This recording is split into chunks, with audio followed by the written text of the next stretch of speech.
मुलांसाठी बायबल प्रस्तुत येशूचा जन्म.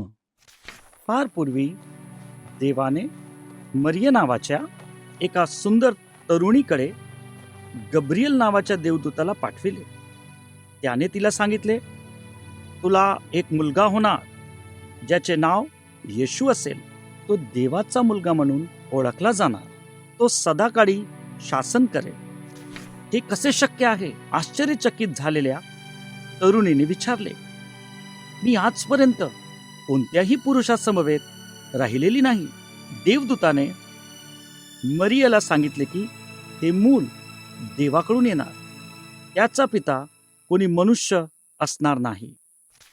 देवदूताने मग मरियला सांगितले की तिची चुलत बहीण अलिशिबाला तिच्या म्हातारपणी मूल होणार होते. हा सुद्धा एक चमत्कारच होता. लवकरच मरियने अलिशिबेची भेट घेतली. या दोघींनी मिळून देवाला प्रार्थना केली. मरियेची योसेफ नावाच्या एका माणसाशी लग्न ठरले होते. योसेफाला जेव्हा समजले की मरियेला मूल होणार आहे, तेव्हा तो दुःखी झाला. त्याला वाटले की कोणी दुसरा पुरुष त्या मुलाचा पिता आहे. देवाच्या देवदूताने स्वप्नात येऊन योसेफाला सांगितले की हे मूल देवाचे आहे. येशूचे पालन करण्यासाठी योसेफ मरियेला मदत करणार होता. योसेफाने देवावर विश्वास ठेवला व त्याची आज्ञा मानली. त्याने त्याच्या देशाचे कायदेही पाळले. नवीन कायद्यामुळे त्याने व मरियेने कर चुकता करण्यासाठी त्यांची मातृभूमी बेथलेहेमेकडे प्रयाण केले. मरिया आता मुलाला जन्म देण्यासाठी तयार होती, पण योसेफाला कोठेही खोली मिळाली नाही. सर्व धर्मशाळा भरल्या होत्या. शेवटी योसेफाला एक गोठा सापडला. तिथेच बालक येशूचा जन्म झाला. त्याच्या मातेने त्याला गोठ्यातील गव्हाणीत ठेवले, जिथे सामान्यतः जनावरांना खाण्यासाठी अन्न ठेवले जाते. जवळच मेंढपाळ त्यांच्या झोपलेल्या मेंढ्यांचा कळप राखत होते. देवाचा देवदूत प्रगट झाला व त्याने त्यांना गोड बातमी सांगितली. आज दाविदाच्या ह्या शहरात तुमच्यासाठी तुमचा तारणारा येशू ख्रिस्ताने जन्म घेतला आहे. तुम्हाला ते मूल गव्हाणीत विसावलेले सापडेल. अकस्मात आणखीही तेजस्वी देवदूत देवाची प्रार्थना करत प्रकट झाले व म्हणू लागले, परमात्मा परमेश्वराचा जय जयकार असो आणि पृथ्वीवर शांती वसो. मानवाचे कल्याण हो. मेंढपाळ लगबगीने गोठ्याकडे गेले. मूल पाहून त्यांना भेटणाऱ्या देवदूताने येशूबद्दल जे त्यांना सांगितले ते इतरांना सांगू लागले. 40 दिवसांनंतर योसेफ आणि मरिया येशूला यरुशलेमेच्या मंदिरात घेऊन आले. तिथे शिमोन नावाच्या एका माणसाने मुलासाठी देवाची प्रार्थना केली.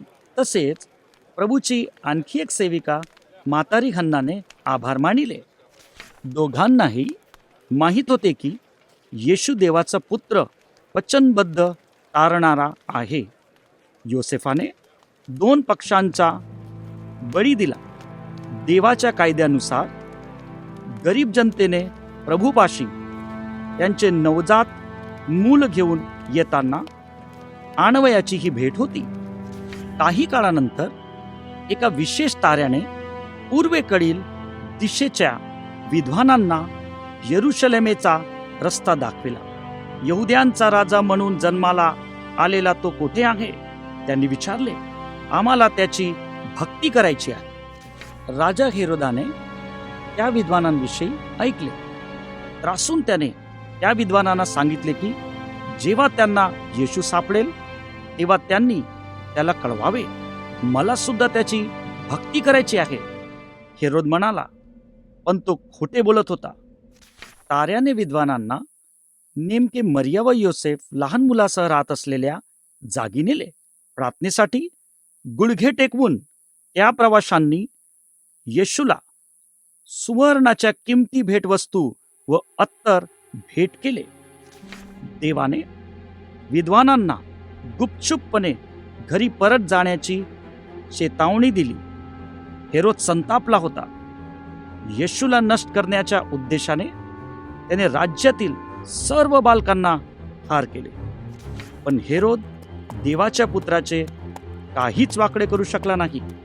स्वप्नात चेतावणी दिल्यानुसार योसेफ सुरक्षेसाठी मरियेला व येशूला घेऊन मिसर देशात गेला. जेव्हा हेरोद मरण पावला तेव्हा योसेफ मरिये व येशूला घेऊन मिसरहून परत आला. ते गालिल समुद्राच्या जवळ असलेले छोटेसे शहर नासेरतमध्ये राहत होते. आमेन. देवाला माहीत आहे की आम्ही वाईट गोष्टी केल्या आहेत, ज्याला तो पाप म्हणतो. पापाची शिक्षा मृत्यू आहे. देव आमच्यावर इतकी प्रीती करतो की वधस्तंभावर मरण्यासाठी आणि आमची शिक्षा भोगण्यासाठी त्याने आपल्या पुत्राला येशूला पाठविले. येशू पुन्हा जिवंत झाला आणि स्वर्गात परत गेला. आता देव आमच्या पापांसाठी क्षमा करू शकतो. जर तुम्ही तुमच्या पापांपासून मुक्ती मिळवू इच्छिता तर देवाला प्रार्थना करा. प्रिय देवा, येशू माझ्यासाठी मेला आणि आता तो पुन्हा जिवंत आहे, यावर माझा विश्वास आहे. कृपा करून माझ्या जीवनात ये आणि माझ्या पापांसाठी मला क्षमा कर, जेणेकरून आता मला नवीन जीवन प्राप्त होईल आणि नंतर मी कायम तुझ्याबरोबर राहीन. तुझे मूल होऊन तुझ्यासाठी जगण्यास मला मदत कर. आमेन. योहान 3:16. बायबल वाचा आणि देवाशी रोज बोला. येशूचा जन्म. देवाची वाणी. बायबलमधून गोष्ट प्राप्त झाली आहे. मत्तय अध्याय 1 आणि 2, लूक अध्याय 1 आणि 2. लेखक एडवर्ड ह्यूज.